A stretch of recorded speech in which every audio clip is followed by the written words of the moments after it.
सोचिए कि जब 3 काले कृषि कानून आए थे, किसान विरोधी कानून,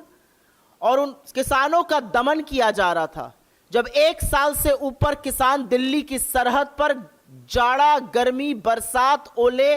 झेलते हुए इस सरकार के खिलाफ आंदोलन कर रहे थे, तो बजाय समाधान ढूंढने के उनको मवाली, उनको खालिस्तानी, उनको पाकिस्तानी, उनको आतंकी तो कहा ही जा रहा था। साथ में ट्विटर जैसे प्लेटफॉर्म्स को यह भी बोला जा रहा था कि अगर उनको दिखाया तो आपका भारत में बोरिया बिस्तर हम बंद कर देंगे और आप पर छापे मारे जाएंगे। और याद रखिएगा, अपने घमंड और अहंकार में चूर्ण इस देश का डरपोक तानाशाह प्रधानमंत्री तब तक चुप रहा जब तक 700 से ज्यादा किसानों की शहादत नहीं हो गई, और चुनावी नफा नुकसान देखते हुए 3 काले कृषि कानून वापस लिए। लेकिन यह सच है कि जब इस देश का अन्नदाता अपने हक की लड़ाई लड़ रहा था, तो इस देश के प्रधानमंत्री उनका दमन कर रहे थे, उनकी आवाज को दबाने की कोशिश कर रहे थे। No, look, I have already tweeted early morning on this statement by Jack Dorsey. Jack Dorsey was the CEO of Twitter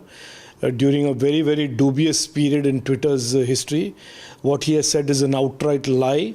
and I have said that publicly, and I'm reiterating it again. Twitter is a company that believed that it was not necessary for it to comply with Indian law. It believed that it did not have to comply with Indian law and made up its rules as it went along.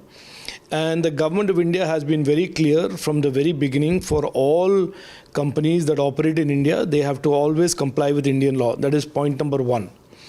Point number 2, I just want to refresh Jack Dorsey's memory and certainly all your viewers that between 2020 and 2022, Twitter was violating Indian law multiple times, and it was in non-compliance several times during those two years, and it started complying only in June 2022. During that entire period, nobody went to jail, nobody was raided, and so Jack Dorsey, knowing fully well that Twitter did not comply with Indian law and did not face any consequence of that, is today lying and making up this story about raids and arrests. Third point, that Twitter now, it is there now in public domain that Twitter during this period was not only partisan, was behaving in an absolutely arbitrary manner, and the Twitter files that have then come out after Jack Dorsey sold Twitter has exposed Twitter to be a platform that abused its power, misused its power, and de-amplified many people, as in muted their voices, deplatformed many people, as in permanently took them off Twitter, totally in violation of Article 14 and Article 19 of our Constitution. And they did this in India, they did this in the US, and this information is now available in the public domain for everybody to read and see. And therefore, we have always maintained, the government of India has always maintained that our objectives are to ensure that the internet is safe and trusted, that every intermediary like Twitter, foreign or Indian, big or small, must be always compliant with Indian law. And our laws have very clear provisions about weaponizing of misinformation,